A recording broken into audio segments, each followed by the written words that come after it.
ನಾಮಪದ. ಇವತ್ತಿನ ವಿಚಾರ ನಾಮಪದ. ನಾಮಪದ ಅಂದರೆ ಏನು? ಒಂದು ವಸ್ತು, ಒಬ್ಬ ವ್ಯಕ್ತಿ, ಒಂದು ಸ್ಥಳದ ಹೆಸರಾಗಿರ್ಬೋದು, ಅಥವಾ ಒಂದು ಗುಂಪನ್ನು ಸೂಚಿಸುವ ಪದಗಳಾಗಿರ್ಬೋದು, ಅಥವಾ ಗುಣ, ಸ್ವಭಾವ, ಸಂಖ್ಯೆ, ಸ್ಥಾನ, ಅಳತೆ, ತೂಕ ಇತ್ಯಾದಿಗಳನ್ನು ಸೂಚಿಸುವ ಪದಗಳಾಗಿರ್ಬೋದು. ಇವುಗಳನ್ನು ನಾಮಪದಗಳೆಂದು ಕರಿತೇವೆ. ಗಮನಿಸ್ತಾ ಇದ್ದೀರಾ ಮಕ್ಕಳೇ? ಒಂದು ವಸ್ತು, ಒಂದು ವ್ಯಕ್ತಿ, ಒಂದು ಸ್ಥಳದ ಹೆಸರಾಗಿರ್ಬೋದು, ಅಥವಾ ಒಂದು ಗುಂಪನ್ನು ಸೂಚಿಸುವ ಪದಗಳಾಗಿರ್ಬೋದು, ಅಥವಾ ಗುಣ, ಸ್ವಭಾವ, ಸಂಖ್ಯೆ, ಸ್ಥಾನ, ಅಳತೆ, ತೂಕ ಇತ್ಯಾದಿಗಳನ್ನು ಸೂಚಿಸುವ ಪದಗಳಾಗಿರ್ಬೋದು. ಇವುಗಳನ್ನು ನಾವು ನಾಮಪದಗಳು ಅಂತ ಹೇಳಿ ಕರಿತೇವೆ. ಹಾಗಾದರೆ ನಾಮಪದದ ಮೂಲ ರೂಪಕ್ಕೆ ನಾಮ ಪ್ರಕೃತಿ ಅಂಥೇಳಿ ಕರಿತೇವೆ. ಈ ನಾಮ ಪ್ರಕೃತಿಗಳಿಗೆ ವಿಭಕ್ತಿ ಪ್ರತ್ಯಯಗಳು ಸೇರಿ ನಾಮಪದ ಆಗತ್ತೆ. ಅರ್ಥ ಆಯ್ತಲ್ಲ? ನಾಮಪದದ ಮೂಲ ರೂಪ ನಾಮ ಪ್ರಕೃತಿ. ಈ ನಾಮ ಪ್ರಕೃತಿಗಳಿಗೆ ವಿಭಕ್ತಿ ಪ್ರತ್ಯಯಗಳು ಸೇರಿ ನಾಮಪದ ಆಗತ್ತೆ. ಈ ನಾಮಪದಗಳಲ್ಲಿ ಇರ್ತಕ್ಕಂಥ ವಿಧಗಳು, ವಿಚಾರಗಳನ್ನು ನಾವು ಇವಾಗ ಗಮನಿಸೋಣ. ನಾಮಪದದ ವಿಧಗಳು. ಮೊದಲನೇದಾಗಿ ವಸ್ತುವಾಚಕ ಅಥವಾ ನಾಮವಾಚಕ ಅಂತ ಹೇಳಿ ಕರಿತೇವೆ. ವಸ್ತುವಾಚಕ ಅಥವಾ ನಾಮವಾಚಕ. ಇದರಲ್ಲಿ ವಸ್ತುವಾಚಕದಲ್ಲಿ ನಾವು 3 ವಿಧಗಳನ್ನು ಗಮನಿಸ್ತೇವೆ. ಅದು ಯಾವ್ಯಾವುದು ಅಂಥೇಳಿ ಈಗ ನೋಡೋಣ. ವಸ್ತುವಾಚಕ ಯಾವುದೇ ವಸ್ತು, ವ್ಯಕ್ತಿ, ಪ್ರಾಣಿ, ಸ್ಥಳಗಳಿಗೆ ಇರುವ ಹೆಸರುಗಳನ್ನು ವಸ್ತುವಾಚಕ ಅಂತೇವೆ. ಇವುಗಳಲ್ಲಿ 3 ವಿಧಗಳಿದೆ. ಮೊದಲನೇದಾಗಿ ಯಾವುದು? ರೂಢನಾಮ, ಆಮೇಲೆ ಅಂಕಿತನಾಮ, ಹಾಗೆ ಅನ್ವರ್ಥ ನಾಮ ಅಂಥೇಳಿ ಕರಿತೇವೆ. ಮೊದಲನೇದಾಗಿ ರೂಢನಾಮ ನೋಡೋಣ. ರೂಢನಾಮ ಅಂದರೆ ಏನು?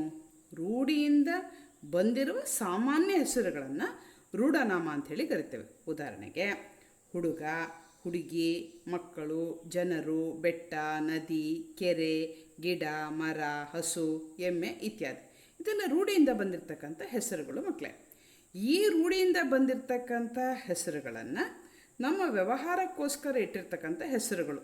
ಈಗ ಹುಡುಗಿ ಅಂದರೆ ಯಾರು ಅಂತ ಗೊತ್ತಾಗಲ್ಲ, ಹುಡುಗ ಅಂದರೆ ಯಾರು ಅಂತ ಗೊತ್ತಾಗಲ್ಲ. ಅದಕ್ಕೆ ಅವ್ರಿಗೊಂದು ಪರ್ಟಿಕ್ಯುಲರಾಗಿ ಒಂದು ಹೆಸರನ್ನು ಕೊಟ್ಟಿರ್ತಾರೆ.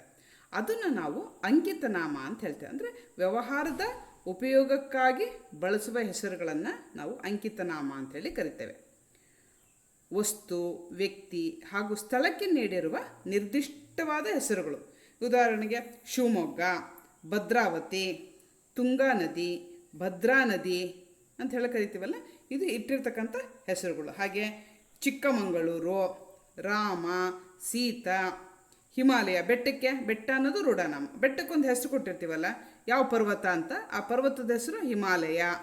ಹೀಗೆ ಇಟ್ಟಿರ್ತಕ್ಕಂಥ ಹೆಸರುಗಳು ರೂಢನಾಮ ರೂಢಿಯಿಂದ ಬಂದಿರತಕ್ಕಂಥ ವ್ಯವಹಾರಕ್ಕಾಗಿ ಬಳಸ್ತಕ್ಕಂತಹ ಹೆಸರುಗಳನ್ನು ನಾವು ಅಂಕಿತನಾಮ ಅಂಥೇಳಿ ಕರಿತೇವೆ. ಹಾಗಾದರೆ ಮತ್ತೊಂದನ್ನು ನಾವು ಗಮನಿಸ್ತಾ ಇದ್ದೇವೆ. ಅದ್ಯಾವುದು? ಅದು ಅನ್ವರ್ಥನಾಮ. ಅನ್ವರ್ಥನಾಮ ಅಂತಂದರೆ ವಸ್ತುವಿನ ರೂಪ ಅಥವಾ ವ್ಯಕ್ತಿಯ ಗುಣಲಕ್ಷಣಗಳನ್ನು ಗಮನಿಸಿ, ವಿಶೇಷವಾಗಿ ಗಮನಿಸಬೇಕು, ಅರ್ಥಕ್ಕೆ ಅನುಸಾರವಾಗಿ ಇಟ್ಟ ಹೆಸರುಗಳನ್ನು ಅನ್ವರ್ಥನಾಮ ಅಂಥೇಳಿ ಕರಿತೇವೆ. ಉದಾಹರಣೆಗೆ ಜಾಣ. ಹುಡುಗಿಗೆ ತುಂಬ ಚೆನ್ನಾಗಿ ಓದ್ತಾ ಇರ್ತಾಳೆ, ಅವಳಿಗೆ ಹೆಸರಿಟ್ಟು ಕರೀಲ್ಲ, ಜಾಣೆ, ಅವಳು ತುಂಬ ಜಾಣೆ ಅಂತ. ಯಾವನೊಬ್ಬ ದುಡ್ಡು ಕೊಡೋಕ್ಕೆ ಸತಾಯಿಸ್ತಾ ಇರ್ತಾನೆ, ಅವನ ಹೆಸರು ಹೇಳಲ್ಲ, ಯಾವುದು ಹೇಳಲ್ಲ. ನಾವು ಅವನಿಗೇನಂತೀವಿ? ಜುಪ್ಣ ಅಂತೀವಿ. ಏನು ಹೇಳ್ಕೊಟ್ರು ಕಲಿಯೋದಿಲ್ಲ ಅಂದಾಗ ದಡ್ಡ ಅಂತೀವಿ. ಒಳ್ಳೆ ಚೆನ್ನಾಗಿ ಕಲಿತಾ ಇದ್ದರೆ ಬುದ್ಧಿವಂತ ಅಂತ ಹೇಳ್ತೀವಿ ಅಲ್ವಾ? ಅತ್ಯಂತ ಶೂರ ಆಗಿದ್ದರೆ ಧೀರ, ಶೂರ ಅಂತ ಕರಿತೇವೆ. ಹಾಗೆ ಪಾಠ ಮಾಡಿರ್ತಕ್ಕಂಥವ್ರನ್ನ ಶಿಕ್ಷಕ ಅಂತಾರೆ. ಅಭ್ಯಾಸ ಮಾಡ್ತಕ್ಕಂಥವ್ರನ್ನ ವಿದ್ಯಾರ್ಥಿ ಅಂತ ಹೇಳ್ತಾರೆ. ಆಮೇಲೆ ವ್ಯಕ್ತಿಯ ಗುಣ, ಅವನು ಸ್ವಲ್ಪ ಕಿವಿ ಕೇಳಿಸ್ತಾ ಇದ್ದಿದ್ರೆ ಕಿವುಡ ಅಂತೀವಿ.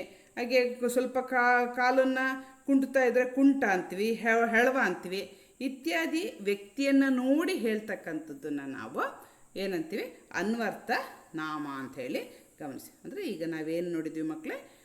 ವಸ್ತುವಾಚಕದಲ್ಲಿ ನಾವು ಗಮನಿಸಬೇಕು. ವಸ್ತುವಾಚಕದಲ್ಲಿ 3 ವಿಧಗಳಿದೆ: ರೂಢನಾಮ, ಅಂಕಿತನಾಮ ಹಾಗೂ ಅನ್ವರ್ಥ ನಾಮ. ಇದಿಷ್ಟನ್ನು ನಾವು ಈಗ ಗಮನಿಸಿದ್ವಿ, 3 ವಿಧಗಳು. ಹಾಗಾದರೆ ಮುಂದೆ ಗಮನಿಸೋಣ. ನಾಮಪದದ ವಿಧದಲ್ಲಿ ಮುಂದೆ ಯಾವುದು? ಗುಣವಾಚಕ. ಯಾವುದು? ಗುಣವಾಚಕ. ಗುಣವಾಚಕವನ್ನು ಹೇಗೆ ಗುರುತಿಸ್ತೇವೆ? ವಸ್ತು ಆಗಿರ್ಬೋದು ಅಥವಾ ವ್ಯಕ್ತಿಗಳ ಗುಣ, ರೀತಿ, ಸ್ವಭಾವಗಳನ್ನು ತಿಳಿಸುವ ವಿಶೇಷಣಗಳಿಗೆ, ಇಲ್ಲಿ ಗಮನಿಸಬೇಕು ಅಡ್ಜೆಕ್ಟಿವ್, ವಿಶೇಷಣಗಳಿಗೆ ಗುಣವಾಚಕ ಅಂಥೇಳಿ ಕರಿತೇವೆ. ವಿಶೇಷಣಗಳನ್ನು ಯಾವುದಕ್ಕೆ ಹೇಳಲಾಗ್ತದಲ್ಲ ಅಂಥ ಶಬ್ದಗಳನ್ನು ವಿಶೇಷಗಳು ಅಂಥೇಳಿ ಕರಿತೇವೆ. ಈಗ ಉದಾಹರಣೆಗೆ ಒಳ್ಳೆಯ ಹುಡುಗ, ಒಳ್ಳೆಯ ಅಂತಕ್ಕಂಥದ್ದು ವಿಶೇಷಣ, ಹುಡುಗ ಅಂತಕ್ಕಂಥದ್ದು ವಿಶೇಷ ಅಂತಲೂ ಕರಿತೇವೆ. ಅರ್ಥ ಆಯ್ತಾ? ಹಾಗಾದರೆ ಈ ಗುಣವಾಚಕದಲ್ಲಿ ಬರ್ತಕ್ಕಂಥ ಪದಗಳು ಯಾವುದು? ಸಿಹಿ, ಕಹಿ, ಒಳ್ಳೆಯ, ಸುಂದರ, ದೊಡ್ಡ, ಚಿಕ್ಕ, ಕರಿಯ ಇತ್ಯಾದಿ ಪದಗಳನ್ನು ನಾವು ವಿಶೇಷಣಗಳಾಗಿ ನೋಡ್ತೇವೆ. ಗುಣವಾಚಕಗಳು, ಇವನ್ನ ಗುಣವಾಚಕಗಳು ಅಂತೇಳಿ ಕರಿತೇವೆ. ವ್ಯಕ್ತಿ ಅಥವಾ ವಸ್ತುವಿನ ವಿಶೇಷತೆಯನ್ನು ತಿಳಿಸ್ತಕ್ಕಂಥ ವಿಶೇಷಣಗಳನ್ನು ನಾವು ಗುಣವಾಚಕ ಅಂಥೇಳಿ ಕರಿತೇವೆ. ಮುಂದನೇದು ಯಾವುದು? ಮೂರನೇದು ಸಂಖ್ಯಾವಾಚಕ. ಸಂಖ್ಯಾವಾಚಕ ಇದು ಬಹಳ ಸುಲಭ ಮಕ್ಕಳೇ. ಸಂಖ್ಯೆಯನ್ನು ಹೇಳುವ ಶಬ್ದಗಳೆಲ್ಲ ಸಂಖ್ಯಾವಾಚಕ. ಅದು ಎಷ್ಟಾರಾಗಿರಲಿ, 1, 2, 3, 4, 5, 6, ಲಕ್ಷ, ಕೋಟಿ, ಸಾವಿರ, ಯಾವುದೇ ಆಗಲಿ ಸಂಖ್ಯೆಯನ್ನು ಹೇಳ್ತಕ್ಕಂಥ ಶಬ್ದಗಳೆಲ್ಲ ಸಂಖ್ಯಾವಾಚಕ ಆಗುತ್ತೆ. ಬಹಳ ಸುಲಭ. ಇನ್ನು ಮುಂದೆ ನೋಡಿ ಮಕ್ಕಳೇ, ಸಂಖ್ಯೇಯವಾಚಕ. ಇದು ಸ್ವಲ್ಪ ನೀವು ನೋಡ್ಕೋಬೇಕು. ಸಂಖ್ಯೆಯಿಂದ ಕೂಡಿದ ವಸ್ತುಗಳನ್ನು ಹೇಳುವ ಶಬ್ದಗಳು. ಇಲ್ಲಿ ಬಹಳ ವಿಶೇಷವಾಗಿ ಗಮನಿಸಬೇಕು. ಸಂಖ್ಯೆಯಿಂದ ಕೂಡಿದ ವಸ್ತುಗಳನ್ನು ಹೇಳುವ ಶಬ್ದಗಳೆಲ್ಲ ಸಂಖ್ಯೇಯವಾಚಕ ಅಂತ ಹೇಳಿ ಕರಿತೇವೆ. ಈಗ ನೋಡಿ, ಇಬ್ಬರು ಅಂದರೆ ಇಲ್ಲಿ ಎರಡು ವ್ಯಕ್ತಿಗಳಿದ್ದಾರೆ ಅಂತ. ಎರಡನೆಯ, ಎಷ್ಟನೇ ತರಗತಿ ಅಂತಂದರೆ ಇಲ್ಲಿ ಆ ವ್ಯಕ್ತಿ 2ನೇ ತರಗತಿ ಇದ್ದಾನೆ. ಇಲ್ಲಿ ಎಷ್ಟು ಜನ ಇದ್ದಾರೆ? ಒಟ್ಟು 3 ಜನ ಇದ್ದಾರೆ ಅಂತ. ಅಲ್ಲಿ ಸಂಖ್ಯೆಯನ್ನು ಹೇಳುತ್ತೆ, ವ್ಯಕ್ತಿಯನ್ನು ಹೇಳುತ್ತೆ. 3, 3ರಿಂದ 5, 5ನೇಯ ಇತ್ಯಾದಿ. ಇಲ್ಲಿ ನಾವು ಗಮನಿಸಬೇಕಾಗಿದ್ದು ಸಂಖ್ಯೆಯಿಂದ ಕೂಡಿದ ವಸ್ತುಗಳನ್ನು ಹೇಳುವ ಶಬ್ದಗಳೆಲ್ಲ ಸಂಖ್ಯೆಯ ವಾಚಕಗಳಾಗ್ತದೆ. ಹಾಗಾದರೆ ಮುಂದಿನ ವಿಚಾರ ನೋಡೋಣ. ಅದು ಬಹಳ ಇನ್ನೂ ಸುಲಭ ಇದೆ. ಭಾವನಾಮ. ಏನು ಮಕ್ಕಳೇ? ಭಾವನಾಮ. ಇದು ಬಹಳ ಸುಲಭ ಇದೆ. ವಸ್ತುಗಳ ಮತ್ತು ಕ್ರಿಯೆಯ ಭಾವವನ್ನು ತಿಳಿಸ್ತಕ್ಕಂಥ ಶಬ್ದಗಳನ್ನು ನಾವು ಭಾವನಾಮ ಅಂಥೇಳಿ ಕರಿತೇವೆ. ಉದಾಹರಣೆಗೆ, ಬಿಳಿಯದರ ಭಾವ ಬಿಳುಪು, ಕರಿಯದರ ಭಾವ ಕಪ್ಪು, ಓಡುವುದರ ಭಾವ ಓಟ, ನೋಡುವುದರ ಭಾವ ನೋಟ. ಹೀಗೆ ವಸ್ತು ಅಥವಾ ಕ್ರಿಯೆಯ ಭಾವವನ್ನು ಸೂಚಿಸ್ತಕ್ಕಂಥ ಪದಗಳನ್ನು ನಾವು ಭಾವವಾಚಕ, ಭಾವನಾಮ ಅಂಥೇಳಿ ಕರಿತೇವೆ. ಹಾಗಾದರೆ ಇನ್ನು ಮುಂದಿಂದು ಇನ್ನೂ ಸುಲಭವಾಗಿದೆ. ಅದ್ಯಾವುದು? ಪರಿಮಾಣವಾಚಕ. ಪರಿಮಾಣವಾಚಕ ಅಂದರೆ ವಸ್ತುಗಳ ಸಾಮಾನ್ಯ ಅಳತೆ, ಅಂದರೆ ಪರಿಮಾಣ, ಅದು ಗಾತ್ರ ಎಷ್ಟಿದೆ ಇತ್ಯಾದಿಗಳನ್ನು ಹೇಳ್ತಕ್ಕಂಥ ಶಬ್ದಗಳನ್ನು ನಾವು ಪರಿಮಾಣವಾಚಕ ಅಂತೇಳಿ ಕರಿತೇವೆ. ಉದಾಹರಣೆಗೆ, ಹಲವು, ಕೆಲವು, ಸ್ವಲ್ಪ, ಹೆಚ್ಚು, ಕಡಿಮೆ, ಬಹಳ ಇತ್ಯಾದಿ. ಇವು ಎಷ್ಟು ಪರಿಮಾಣ ಇದೆ ಅಂತ ಹೇಳ್ತದೆ, ಅದರಿಂದ ಇದನ್ನು ಪರಿಮಾಣವಾಚಕ ಅಂತ ಹೇಳ್ತೇವೆ. ಇನ್ನು ನೋಡಿ ಮಕ್ಕಳೇ, ಅಷ್ಟು, ಇಷ್ಟು, ಸಣ್ಣದು, ದೊಡ್ಡದು, ಇವು ಗಾತ್ರವನ್ನು ತಿಳಿಸುತ್ತೆ. ಇನ್ನು ಸಮೀಪ, ದೂರ, ಹತ್ತಿರ ಇತ್ಯಾದಿ ಇವು ಅಳತೆಯನ್ನು ಸೂಚಿಸುತ್ತೆ. ಎಷ್ಟು ಅಳತೆಯಲ್ಲಿದ್ದಾರೆ ಅಂಥೇಳಿ ತಿಳಿಸತಕ್ಕಂಥವು ಇದು ಪರಿಮಾಣವಾಚಕ. ಇನ್ನು ಮುಂದಿಂದು ಪ್ರಕಾರವಾಚಕ. ಯಾವುದು ಮಕ್ಕಳೇ? ಪ್ರಕಾರವಾಚಕ. ಈ ಪ್ರಕಾರವಾಚಕದ ಬಗ್ಗೆ ನಾವೇನು ನೋಡ್ತೇವೆ?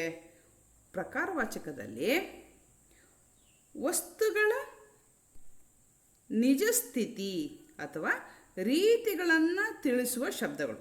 ಉದಾಹರಣೆಗೆ, ಅಂಥ, ಅಂಥದ್ದು, ಇಂಥ, ಇಂಥದ್ದು, ಎಂಥ, ಎಂಥವನು, ಅಂಥವನು ಇತ್ಯಾದಿ ಹೇಳ್ತಕ್ಕಂಥ, ಅಂದರೆ ವಸ್ತುಗಳ ನಿಜ ಸ್ಥಿತಿಯನ್ನು, ಅದರ ರೀತಿಗಳನ್ನು ತಿಳಿಸ್ತಕ್ಕಂಥ ಶಬ್ದಗಳು ಪ್ರಕಾರವಾಚಕಗಳಾಗಿರ್ತದೆ. ಇದು ಬಹಳ ಸುಲಭ ಇದೆ. ನೀವು ಇದನ್ನು ಗಮನ ಇಟ್ಕೋಬೋದು. ಇದು ಭಾಷೆಯಲ್ಲೂ ಕೂಡ ನೀವು ಸಾಕಷ್ಟು ಬಳಸ್ತಾ ಇರ್ತೀರ. ಇನ್ನು ಮುಂದೆದು ಸದಾ ದಿನನಿತ್ಯದಲ್ಲಿ ಹೇಳ್ತಕ್ಕಂಥ ಪದಗಳು. ಇದ್ಯಾವುದು? ದಿಗ್ವಾಚಕಗಳು.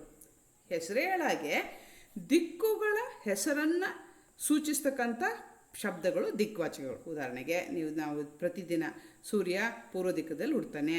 ಪೂರ್ವ, ಪಶ್ಚಿಮ, ಉತ್ತರ, ದಕ್ಷಿಣ, ಆಚೆ, ಈಚೆ, ಮೇಲೆ, ಕೆಳಗೆ, ಮೂಡಣ, ಪಡುವಣ, ತೆಂಕಣ, ಬಡಗಣ, ಈಶಾನ್ಯ, ವಾಯುವ್ಯ, ನೈಋತ್ಯ, ಆಗ್ನೇಯ ಇತ್ಯಾದಿ. ಇವುಗಳೆಲ್ಲ ದಿಕ್ಕುಗಳನ್ನು ಸೂಚಿಸ್ತಕ್ಕಂಥ ಪದಗಳಾಗಿರೋದ್ರಿಂದ ಇದನ್ನು ನಾವು ದಿಗ್ವಾಚಕಗಳು ಅಂಥೇಳಿ ಕರಿತೇವೆ. ಗೊತ್ತಾಯ್ತಲ್ಲ ಮಕ್ಕಳೇ? ದಿಕ್ಕುಗಳನ್ನು ಸೂಚಿಸ್ತಕ್ಕಂಥ ಪದಗಳೆಲ್ಲ ದಿಗ್ವಾಚಕಗಳ ಆಗಿರುತ್ತೆ. ಹಾಗಾದರೆ ಮುಂದಿಂದು ನೀವು ಪ್ರತಿನಿತ್ಯ ಪ್ರತಿ ಕ್ಷಣನೂ ಬಳಸ್ತಾನೆ ಇರ್ತಕ್ಕಂಥದ್ದು ಸರ್ವನಾಮ. ಏನು ಹೇಳಿ ಮಕ್ಕಳೇ? ಸರ್ವನಾಮಗಳು. ಇದು ನಾಮಪದದ ಸ್ಥಾನದಲ್ಲಿ ನಿಂತು ಸೂಚಿಸುವ ಶಬ್ದಗಳನ್ನು ಸರ್ವನಾಮಗಳು ಅಂತ ಹೇಳಿ ಕರಿತೇವೆ. ಇದು ಪ್ರನೌನ್ ಅಂತ, ನೌನ್ ಬದಲಾಗಿ ಬಳಸ್ತಕ್ಕಂಥ ಪದಗಳು ಪ್ರನೌನ್ ಅಂಥೇಳಿ ಕರಿತೇವೆ. ಅಂದರೆ ನಾಮಪದಗಳ ಬದಲಾಗಿ ಬಳಸುವ ಶಬ್ದಗಳು. ಉದಾಹರಣೆಗೆ ಯಾವ್ದು ಬಳಸ್ತೀವಿ ಮಕ್ಕಳೇ? ಅವನು, ಅವಳು, ಅದು, ಇದು, ಅವರು, ಇವರು, ನಾನು, ನೀವು ಇತ್ಯಾದಿ ಅಲ್ವಾ? ಇವೆಲ್ಲವೂ ಕೂಡ ಸರ್ವನಾಮ. ಈ ಸರ್ವನಾಮದಲ್ಲೂ ಕೂಡ ನಾವು 3 ವಿಧಗಳನ್ನು ಗಮನಿಸ್ತೇವೆ. ಅದ್ಯಾವುದು ಅಂತ ನಾವು ನೋಡೋಣ. ಇದು ಸರ್ವನಾಮಗಳಲ್ಲಿ ಇದು ಮೊದಲನೇದಾಗಿ ಪುರುಷಾರ್ಥಕ ಸರ್ವನಾಮ, ಆತ್ಮಾರ್ಥಕ ಸರ್ವನಾಮ, ಪ್ರಶ್ನಾರ್ಥಕ ಸರ್ವನಾಮ ಅಂಥೇಳಿ 3 ಭಾಗಗಳಿಗೆ ವಿಂಗಡಿಸ್ತೇವೆ. ಅದರಲ್ಲೂ ಕೂಡ ಮಕ್ಕಳೇ ಪುರುಷಾರ್ಥಕ ಸರ್ವನಾಮಗಳಲ್ಲಿ 3 ವಿಧ ಇದೆ. ಯಾವ್ಯಾವುದು ಅದನ್ನು ಈಗ ನೋಡೋಣ. ಪುರುಷಾರ್ಥಕ ಸರ್ವನಾಮದಲ್ಲಿ ಪರೀಕ್ಷೆಯಲ್ಲೂ ಕೂಡ ಇದನ್ನು ಬಹಳಷ್ಟು ಬಾರಿ ಕೇಳ್ತಾರೆ. ಪುರುಷಾರ್ಥಕ ಸರ್ವನಾಮವನ್ನು ಕೇಳ್ತಾನೆ ಇರ್ತಾರೆ. ಪುರುಷಾರ್ಥಕ ಸರ್ವನಾಮ ಇದು ನಿಮ್ಗೆ ಗೊತ್ತಿದೆ, ಆದರೆ ಇಲ್ಲಿ ವಿಧಾನ ತಿಳ್ಕೊಬೇಕಷ್ಟೆ. ಮೊದಲನೇದಾಗಿ ಯಾವುದು? ಉತ್ತಮ ಪುರುಷ, ಫಸ್ಟ್ ಪರ್ಸನ್ ಅಂಥೇಳಿ ಮಾತನಾಡ್ತಕ್ಕಂಥ ವ್ಯಕ್ತಿ ತನ್ನನ್ನು ನಿರ್ದೇಶಿಸಿಕೊಳ್ಳುವ ಸರ್ವನಾಮಗಳನ್ನು ಉತ್ತಮ ಪುರುಷ ಅಂತ ಕರಿತಾರೆ. ಅಂದ್ರೇನು? ನಾನು, ನಾವು, ಐ, ವಿ ಅಂತಕ್ಕಂಥ ಪದಗಳು ಫಸ್ಟ್ ಪರ್ಸನ್ನ ಇಲ್ಲಿ ಗಮನಿಸ್ತೀವಿ. ಹಾಗೆ ಸೆಕೆಂಡ್ ಪರ್ಸನ್ ಮಧ್ಯಮ ಪುರುಷ. ಎರಡನೇದು ಯಾವುದು ಮಕ್ಕಳೇ? ಮಧ್ಯಮ ಪುರುಷ. ನಮ್ಮ ಮುಂದಿರುವ ವ್ಯಕ್ತಿಯನ್ನು ನಿರ್ದೇಶಿಸಿ ಹೇಳುವ ಪದಗಳು ಯಾವ್ಯಾವುದು? ನೀನು, ನೀವು ಅಂತಕ್ಕಂಥ ಪದಗಳನ್ನು ನಾವು ಇಲ್ಲಿ ಗಮನಿಸ್ತೇವೆ.